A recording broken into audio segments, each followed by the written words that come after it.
ప్రగతి ఛానల్కు స్వాగతం. ఈరోజు మనం వేగంగా మారుతున్న భారతీయుల ఆహార అలవాట్లు అనే అంశం గురించి తెలుసుకుందాం.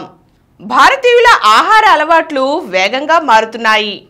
ప్రపంచానికి పౌష్టిక ఆహారాన్ని, రుచికర ఆహారాన్ని పరిచయం చేసిన మన దేశంలో ఇప్పుడు ఫాస్ట్ ఫుడ్ వంటకాల ట్రెండ్ కొనసాగుతోంది. దీనితో పోషకాహార లోపం ఏర్పడి ఎందరో చిన్నారులు, ముఖ్యంగా స్త్రీలు, బాలికలు అనేక అనారోగ్య సమస్యలను ఎదుర్కొంటున్నారు. దేశంలో 38% మంది వేయించిన, ప్రాసెస్ చేసిన పదార్థాలను అధికంగా తీసుకుంటున్నారు. కేవలం 28% మంది మాత్రమే ఆరోగ్యకరమైన పిండి ప్రధాన పదార్థాలు, కూరగాయలు, పండ్లు, ఇతర పోషక పదార్థాలను తీసుకుంటున్నారు. దేశ జనాభాలో 16.6% మంది పోషకాహార లోపంతో బాధపడుతున్నారు. ఈ విషయాలను international food policy research institute ఒక నివేదికలో వెల్లడి చేసింది. తన గ్లోబల్ ఫుడ్ పాలసీ రిపోర్ట్ 2024లో భారతదేశంలో ఆహారపు అలవాట్లపై ఒక నివేదికను వ్యక్తపరిచింది. పోషకాహారంతో పోలిస్తే అనారోగ్యకరమైన ఆహార వినియోగంలో గణనీయమైన పెరుగుదల నమోదైందని పేర్కొంది.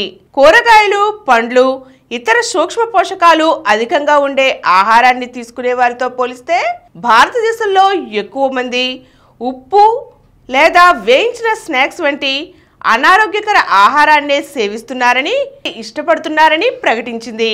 చాలా దేశాలు రెట్టింపు పోషకాహార లోప భారాన్ని ఎదుర్కొంటున్నాయని ఈ నివేదిక నొక్కి చెప్పింది. ఆఫ్రికా, దక్షిణాసియాలో చాలా మంది ఆరోగ్యకరమైన ఆహారాన్ని పొందలేకపోతున్నారని 2 బిలియన్ల కంటే ఎక్కువ మంది ప్రజలపై చేసిన పరిశోధన ద్వారా వెల్లడించింది. 5 ఏళ్ల కంటే తక్కువ వయసున్న పిల్లల్లో సగానికి పైగా, వయోజన మహిళల్లో 3/2 మంది సూక్ష్మ పోషకాల లోపంతో బాధపడుతున్నట్లుగా ఐక్యరాజ్యసమితి వెల్లడించింది. భారత్, పాకిస్తాన్, ఆఫ్ఘనిస్తాన్ వంటి దక్షిణాసియా దేశాల్లో పోషకాహార లోపంతో అధిక బరువు, ఊబకాయంతో పాటుగా సంబంధిత నాన్ కమ్యూనల్ డిసీజెస్ ప్రాబల్యం పెరుగుతున్నట్లు వెల్లడించింది. దక్షిణాసియాలో సూక్ష్మ పోషకాలు అధికంగా ఉండే ఆహారాలు ఖరీదైనవి కాగా, ధాన్యాలు, కొవ్వులు, నూనె, చక్కెర, స్వీట్ అండ్ సాల్ట్ ఉండే చిరుతిళ్ళు చౌకగా లభిస్తున్నట్లుగా ఈ నివేదిక పేర్కొంది. దీంతో ప్రజలు ఈ తరహా ఆహార వినియోగంపై మొగ్గు చూపుతున్నారని చెప్పింది.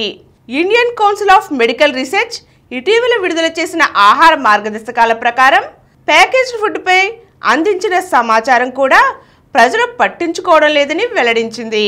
ఈ సంస్థ అందించిన 17 ఆహార మార్గదర్శకాల్లో సమాచారం, ఆరోగ్యకరమైన ఆహార ఎంపిక చేయడానికి ఆహార లేబుల్స్పై సమాచారాన్ని చదవమని ఐసీఎంఆర్ వినియోగదారులకు విజ్ఞప్తి చేసింది. అధిక కొవ్వు, చక్కెర, ఉప్పు, అల్ట్రా ప్రాసెస్డ్ ఫుడ్స్ వినియోగాన్ని తగ్గించాలని సూచించింది.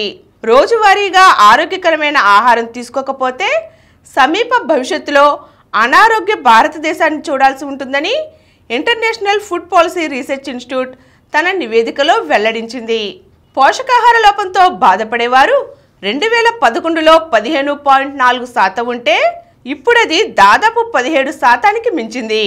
అలాగే ఇంటికి దూరంగా ఉంటున్న వారు ఆహారం, గృహ అవసరాల కోసం చేస్తున్న వార్షిక ఖర్చు 2015లో 619 బిలియన్స్ ఉంటే 2019లో అది 820 బిలియన్లకు పెరిగింది. అంటే 4 ఏళ్లలో 201 బిలియన్ల మేర పెరిగింది. గృహ ఆహార బడ్జెట్లో ప్యాకేజ్డ్ ఆహార పదార్థాల వాటా 6.5% నుండి 12%కి పెరిగింది. అంటే 4 ఏళ్లలో దాదాపు 2 పెరిగింది. సంపన్న కుటుంబాలు తమ ఆహార బడ్జెట్లో ఎక్కువ భాగం ప్రాసెస్డ్ ఫుడ్ పైనే ఖర్చు చేస్తున్నట్లుగా ఈ నివేదిక వెల్లడించింది.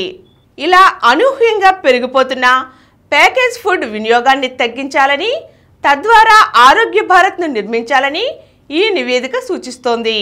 ఈరోజు మనం వేగంగా మారుతున్న భారతీయ ఆహార అలవాట్ల గురించి తెలుసుకున్నాం కదండి. మరో చక్కని అంశంతో మళ్ళీ కలుద్దాం.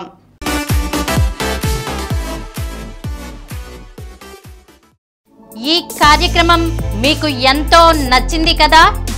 ఇటువంటి మరిన్ని వీడియోల కోసం అనతి కాలంలోనే 20 కోట్ల వ్యూస్ సాధించిన డాక్టర్ సమరం మల్టీ ఛానల్ నెట్వర్క్ సమర్పించు గోర ప్రగతి ఛానల్కు సబ్స్క్రైబ్ చేయండి, లైక్ చేయండి, మీ ఫ్రెండ్స్కి షేర్ చేయండి. అలాగే ప్రక్కనున్న గంట సింబల్ని ప్రెస్ చేయడం మర్చిపోకండి. Please download Samaram Channels app from Google Play Store and watch your favorite channels. Click the bell icon and subscribe to the channels.